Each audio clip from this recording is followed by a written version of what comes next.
गोल वाले। तो वृत्तीय गति में दो प्रकार के बल लगते हैं, एक होता है अभिकेंद्री बल और दूसरा होता है अपकेंद्र बल। अभिकेंद्री बल का मतलब ये होता है कि जो बल केंद्र की ओर खींचे वो अभिकेंद्री बल, और जो बल केंद्र से बाहर की ओर भगाए वो अपकेंद्र बल।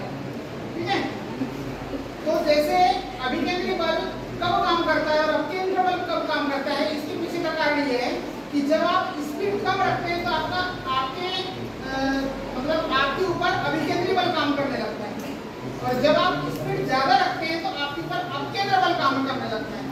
इसीलिए आप जब स्पीड ज्यादा रखते हैं और मोड़ को पार करते हैं तो आपको गिरने का भय रहता है।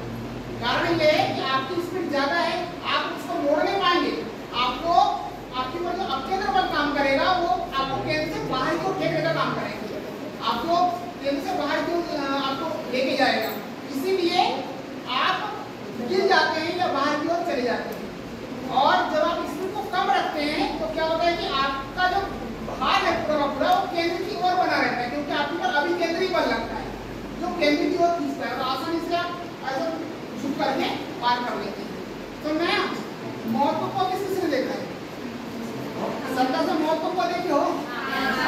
बाइक चलाते हैं और तेज गति से, हाँ? तो ये भी एक मौत हुआ है। देखो ये दोनों केंद्र पर हैं, इसको जैसे घुमा रहे हैं तो कहाँ चले गए?